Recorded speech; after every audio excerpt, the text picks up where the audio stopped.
Está bien, gracias por tener paciencia. Las fallas técnicas, pues así son, ¿verdad? Es la tecnología y tenemos unos problemitas aquí para iniciar. ¿Qué les parece si para comenzar escuchamos el tema en música que hemos escogido para esta semana? Lo estoy buscando y apenas lo encuentre, lo podemos poner. ¿Estamos listos? Ahí va.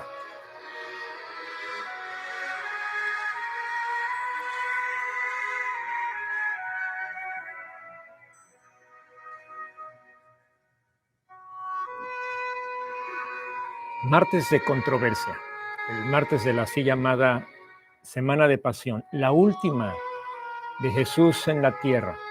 El domingo, habiendo sido recibido en la ciudad como el Rey, el Hijo de David, el que viene bendito en el nombre del Señor. Y la gente le vitoraba, le cantaba hosanas, hosana al Hijo de David. El lunes fue un día especial con tiempo para preguntarse acerca de cómo encontrarnos con el Señor, ¿verdad? Y hablábamos de esto el día de ayer. Y hoy martes, conocido como el martes de controversias, es el día en que cierto sector de la ciudad de Jerusalén, los empoderados, se van a confabular para controversiar con Cristo, para contradecirlo, para cuestionarlo, cuestionar su autoridad, su señorío, su poder, su gracia, su gloria, su carácter real, su carácter de redentor y salvador. Me voy a introducir leyendo un fragmento de un escrito de Gonzalo Báez Camargo, un politólogo mexicano del siglo pasado. Entiendo que llegó a ser secretario de Educación Pública, no me hagan caso, no chequé ese dato, pero sí es un escritor prolífico y escribiendo acerca y refiriéndose a la Semana Santa, la Semana de Pasión. Él escribió este pequeño fragmento y se los quiero compartir. De Gonzalo Báez Camargo, y abro comillas. Persiste en la mente de la multitud que rodea a Jesucristo, recordando, apenas dichas, las palabras, la visión espléndida del día anterior, la de Jesucristo consumido por el celo del templo y el fervor de la justicia. Pero sus enemigos no descansan, no saben descansar frente al soliviantador espiritual de los de abajo. Se han pasado la noche estudiando un artero sistema de emboscadas. Sus casuistas y sus arguidores se han exprimido el cerebro y han producido trampas hábiles, callejones sin salida, precipicios sin fondo, donde hacer caer al deficiente maestro de los provincianos. Y así caen sobre Jesucristo esa mañana de martes, unos tras otros, como lobos que sonrieran enseñando los colmillos. Primero, el golpe teatral de los sacerdotes del templo. Luego, casi sin dejarlo respirar, los asaltos arteros de los herodianos, de los fariseos, de los saduceos, de los escribas, todos ellos doctores de la argucia y maestros de la escolástica. Cada interrogación traicionera de los enemigos pone un nudo de congoja en las gargantas de los discípulos y hace correr una oleada de inquieta expectación entre el gentío. Pero Jesucristo vence una y otra vez. Él ha dicho, yo soy la luz. Él ha dicho, yo soy la verdad. Y nada pueden las más hábiles retorceduras de la lógica, las más imponentes líneas de combate de la argucia, los más sutiles distingos de la casuística, cuando esplende la luz y se adelanta triunfadora la verdad. Cierro comillas, escrito de Gonzalo Báez Camargo. Aparentemente se han juntado los influyentes. Entre ellos tienen sus diferencias, sus rivalidades. No, ¿qué juntos? No, no. Más que esto, se han unido para, como dice Báez Camargo, como lobos de una misma manada para atacar a su presa. No se darán tregua, esperando verlo trastabillar, deseando que tropiece para atacar a su presa. No, no se van a dar tregua. Estarán cual contrincante en un episodio de traicionera embestida, agotando y agotado por todos los mordaces ataques de unos y otros. Lo verán y desean así verlo desvanecerse, rendirse, declararse perdedor, cual cobarde retador de pacotilla. Y aparentemente, entre sus contrincantes, son definitivamente distintos entre ellos, todos ellos. Pero no es así. Sus enemigos no son sino uno solo. Sus enemigos son Jerusalén, su cúpula, sus líderes, los que toman decisiones y determinan el rumbo del colectivo en conjunto. Los contrincantes, que son uno, son la otra cara de la Jerusalén que sí cree, de esa que no tiene miedo a que se le trastoque su sistema de valores, que se le confronte, que se le llame al arrepentimiento para luego verle proceder en consecuencia. Se trata de ese sector de la misma Jerusalén, a la que le gusta tener el control, por eso hablamos de la cúpula, la que se fascina por administrar a los demás. Es el sector de la ciudad que arremete contra el Hijo de David, que ha venido en el nombre del Señor, el mismo que en el fondo de nuestros corazones reclama el control de la propia vida, de su autonomía, de su individualismo, su independencia de los otros. Tengo que preguntarte aquí algo. ¿No es verdad que dentro de ti está esa otra cara de este sector de los dirigentes de Jerusalén? ¿No es cierto que dentro de ti, y para ser sincero, dentro de mí, existe una parte de nuestra persona que no admite autoridad externa porque se resiste a la humildad, porque se resiste al sometimiento, porque se resiste a la dependencia? Estamos revisando en estos días nuestro texto bíblico en el Evangelio según San Mateo y estamos en el capítulo 21.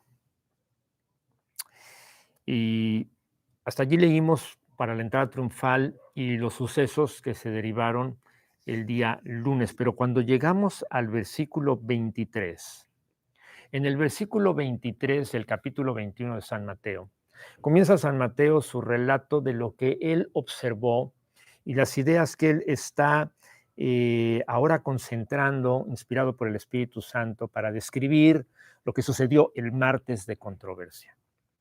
Y va a sucederse desde el versículo 23 del capítulo 21, versículo 23, hasta el capítulo 25, por allá.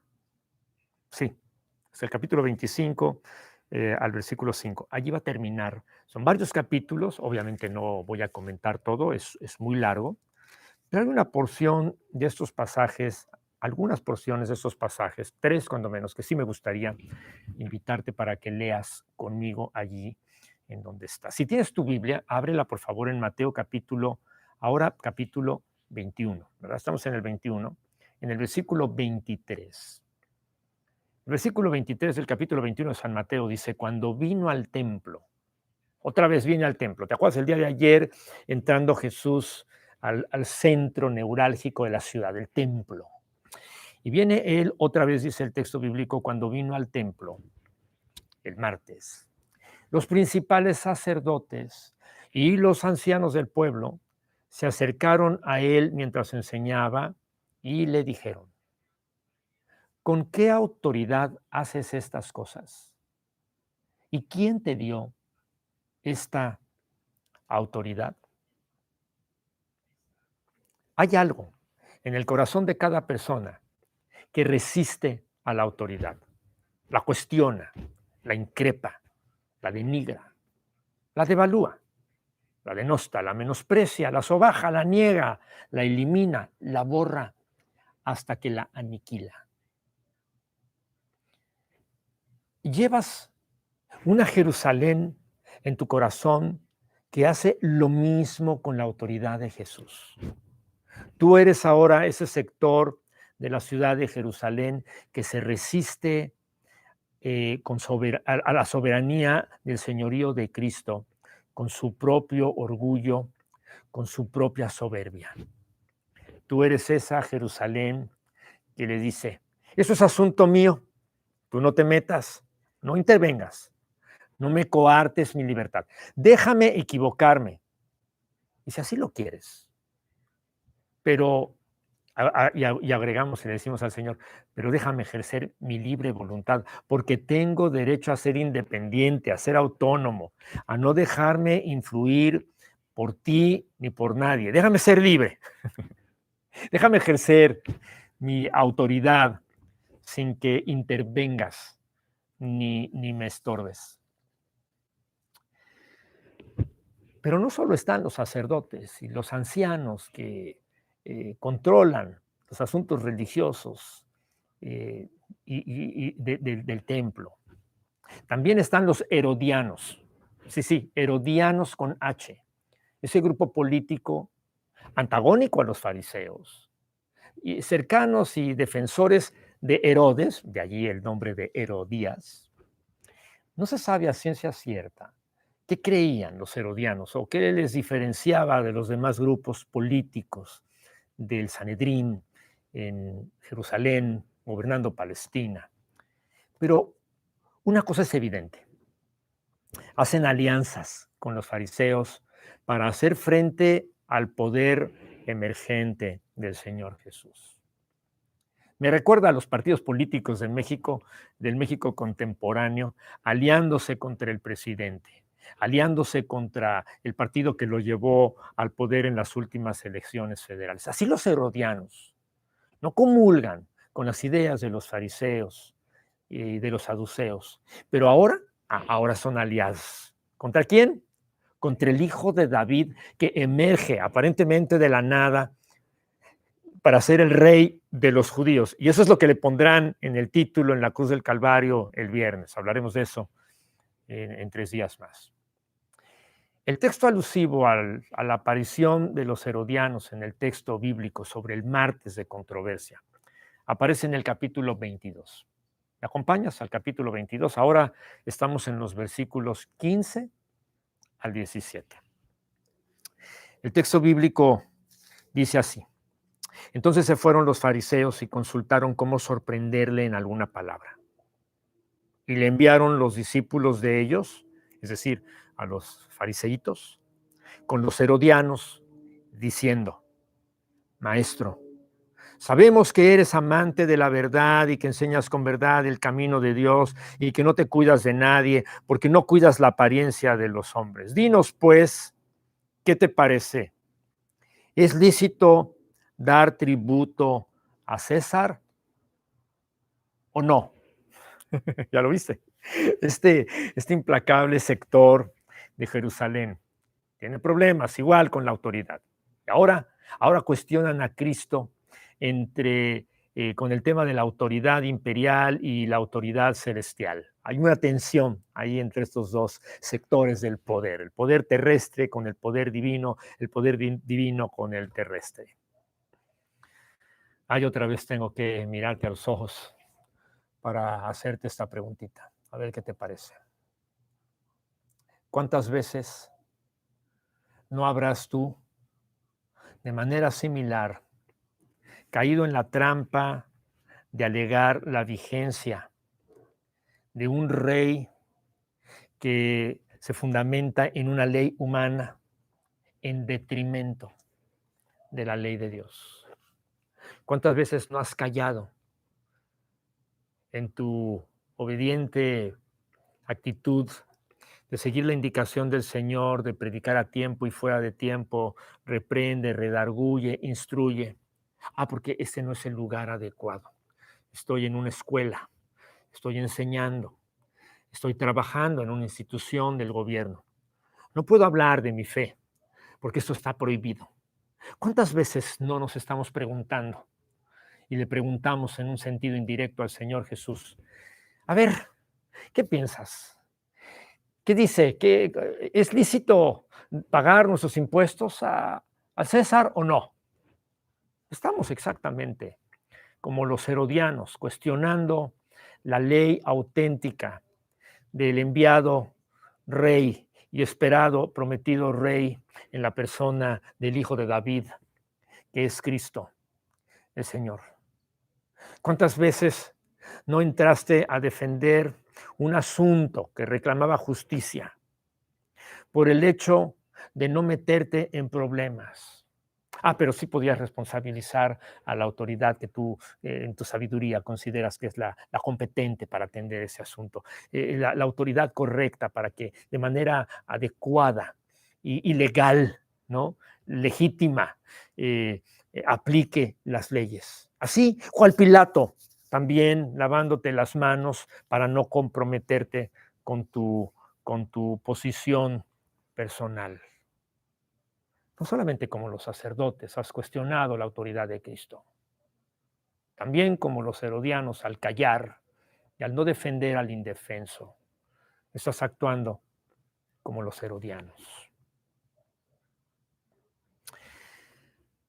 Así toma turno la, la representación de otro grupo. Vamos a dejar en paz a los sacerdotes y vamos a dejar en paz por un rato a los herodianos, pero vamos a hablar de los saduceos. Los saduceos son ese pequeño partido sacerdotal aristocrático, ¿no? Cuyas doctrinas y prácticas se oponen a las de los fariseos. Los fariseos creían en la resurrección, pero los saduceos no. Y con el tiempo, en la historia, los saduceos desaparecieron del judaísmo, pero en el siglo I, en el tiempo de Jesús, en la última semana, la de Pasión, allá en Jerusalén, ahí están los saduceos en su apogeo histórico. Ellos tienen influencia ahora en el Sanedrín. Ninguno de ellos puede llegar a ser sumos sacerdotes, o los fariseos, los sacerdotes del partido de los fariseos, pero ahí están, tienen su pequeño grupo, su pequeño partido, pero tienen una representación hasta este momento con autoridad para los votos. Entonces, aparecen en escena en el capítulo 22, versículo 23.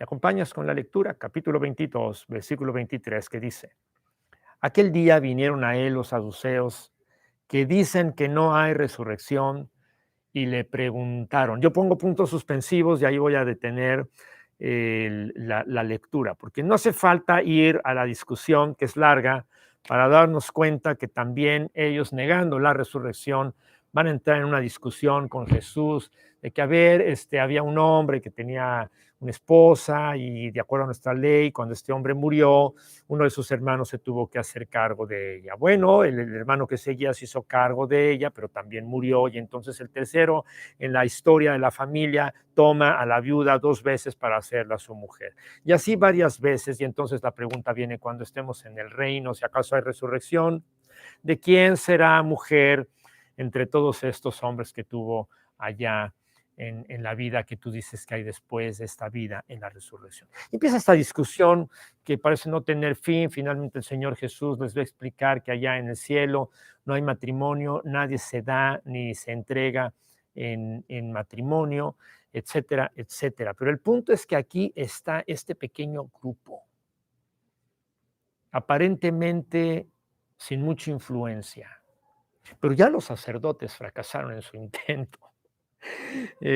Ya los herodianos fracasaron en su intento. Y ahora estos se levantan un poco engatusados, animados, empujados por los otros grupos más poderosos que han fracasado al preguntarle a Jesús lo que tienen que preguntar, pero ahora mandan a este pequeño partido político, fariseo, los saduceos, y los envían también a hacer su intento. Bueno, sencillamente yo aquí te diría, mira, este implacable sector de Jerusalén, pues tiene problemas igual con la autoridad, los saduceos. Están cuestionando entre, entre esta autoridad que él tiene en el cielo como la tiene también en la tierra. Pero Jesús no titubea. Él es el hijo de David, es el león de la tribu de Judá, ¿verdad? Es el rey enviado del cielo para instaurar su reino en la tierra. Es el poderoso de Israel. Y con ese temple que lo caracteriza, Jesús expresa en el capítulo 23, versículos 1 al 3. Acompáñame, primeros 3 versículos del capítulo 23 de San Mateo. Entonces habló Jesús a la gente y a sus discípulos diciendo: en la cátedra de Moisés se sientan los escribas y los fariseos. Así que todo lo que os digan que guardéis, guardadlo y hacedlo. Mas no hagáis conforme a sus obras, porque dicen y no hacen. ¡Ay! Tremenda la respuesta que el Señor Jesús dice ahora referente a este pequeño grupo. Pero dime, tengo que preguntar ahora a ti otra vez, a ti que me escuchas ahí en casa, amigo, amiga. ¿No eres tú también de este pequeño sector de los poderosos de Jerusalén? ¿No te identificas con los que dicen pero no hacen? Con los que moralmente señalan escandalizados los errores ajenos, pero no los propios. No, no. Con los propios se hacen los que no pasa nada, ¿verdad? Nos jactamos presumiendo que tú, que nosotros no caemos en lo que aquellos vulgares han caído. Que tú no errarás como ellos se equivocan. Que tú no cometerás los errores que los demás cometen. Ah, porque tú eres tú. Con soberbia, con una actitud de implacable orgullo, denostamos el señorío del Señor Jesús. El Señor Jesús continúa su discurso y en el mismo capítulo 23, en los versículos 13, 14, 15, luego brinca al 23, al 25, al 27 y termina en el 29, llamando a todos estos hipócritas. Hipócritas.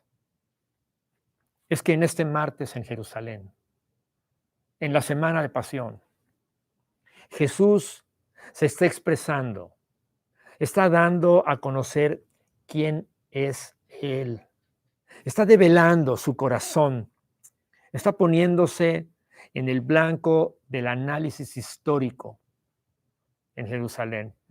Está diciendo su nombre y por su nombre revela también quién eres tú. Jerusalén, tú, amigo, amiga, tú eres Jerusalén. Tú eres este sector de la ciudad. Tú eres quien se opone a la autoridad de su Señor. Debía llamarle ahora a su señoría, el poder de Cristo. Amigo, amiga, tú eres Jerusalén. Tienes un problema con la autoridad de Dios en tu vida. Debes arrepentirte. Debes volverte en arrepentimiento a los pies de tu Señor, tu Rey, tu Señor. Allí mismo, en el capítulo 23 de San Mateo. Pero en el versículo 37, Jesús dice: Jerusalén, Jerusalén, que matas a los profetas, que apedreas a los que te son enviados. ¿Cuántas veces quise juntar a tus hijos como la gallina junta a sus polluelos debajo de sus alas? Y no quisiste. Deja de lidiar con la autoridad de Cristo. Deja de resistirte a su señorío sobre tu vida, desgastándote y agotando tu energía. Jesús te espera con los brazos abiertos y se dispone a perdonarte. Se dispone a restaurarte, a mostrarte el camino de regreso al hogar. Entrega tu vida a Cristo y reconócelo como el Señor soberano sobre toda la creación, como el Señor y el Salvador de tu propia vida. Entonces tu vida cambiará.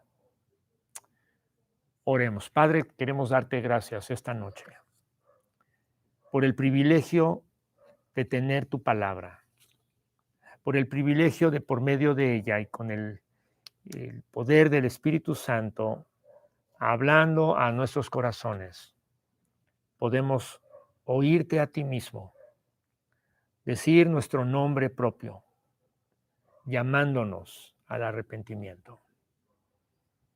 Señor, hemos sido como los poderosos de las cúpulas del poder en Palestina y en Jerusalén. Hemos denostado tu autoridad. Nos hemos preguntado si tienes autoridad sobre nosotros. Te hemos preguntado trivialidades, huyendo y esquivando tu mirada que nos desnuda, tu mirada que no deja lugar a duda, porque escudriña nuestros corazones hasta quebrantarnos y dejarnos desarmados. Y así estamos hoy, Señor, en este martes de controversia, rendidos ante tu señorío, reconociéndote como nuestro Dios, nuestro Señor y nuestro Salvador. Tú eres el Cristo, el Hijo del Dios viviente. Y a ti te adoramos, y a ti te rendimos nuestra adoración, nuestro Señor y nuestro Rey. En el nombre de Cristo Jesús oramos. Amén. Muchas gracias por habernos acompañado esta noche en la transmisión del martes de controversia. La noticia es que para el día de mañana, si no tenemos problemas técnicos, a las 7 estaremos transmitiendo como lo hemos hecho antier y hoy. Mañana, miércoles de reposo. Jueves de comunión, igual, 7 de la noche. Nos estaremos reuniendo para una transmisión en vivo y en directo desde la plataforma de YouTube en la página de nuestra iglesia, Dios con nosotros. El viernes, 10:30 de la mañana, transmisión en vivo. 12 del mediodía. Viernes de crucifixión a las 12 del mediodía. Mediodía en punto. Para el domingo 4 de abril, domingo de resurrección, tendremos culto presencial, 10:30 de la mañana, con estricta reserva. La noticia es que ya las reservas están agotadas. Bueno, si ya tienes tu reserva, gracias a Dios, estaremos viéndonos allá, si Dios lo permite y nos presta vida, el próximo domingo a las 10:30. Tendremos un culto de adoración de 1 hora de duración, como es lo normal, con toda la celebración de la liturgia, incluyendo el sacramento de la Santa Cena. Pero ojo, hay 2 opciones más. Una, que queriendo haber ido a la iglesia ya no reservaste y no tienes lugar. Si este es tu caso, te queremos animar a que insistas en reservar tu lugar. Si juntamos un número mínimo de personas para abrir un segundo horario, estaríamos dispuestos a tener 2 cultos el mismo domingo con personas diferentes para que puedan venir todos aquellos que, habiendo reservado su lugar, puedan participar gozosa y alegremente del culto. ¿Y qué pasa si ya decidiste no venir presencialmente al culto? Bueno, estaremos transmitiendo en vivo, si la tecnología nos lo permite, para que allí donde estés en tu hogar, si tienes alguna comorbilidad o alguna situación que te impida venir o simplemente no te quieres arriesgar a estar con tus hermanos encovitados, que te aseguro que no hay nadie encovitado, pero no queremos arriesgarnos. Y si algunos de ustedes están pensando, yo no quiero ir a la iglesia por esta razón, bueno, tendrás también el culto en vivo y en directo para que tú puedas participar desde la comodidad de tu hogar.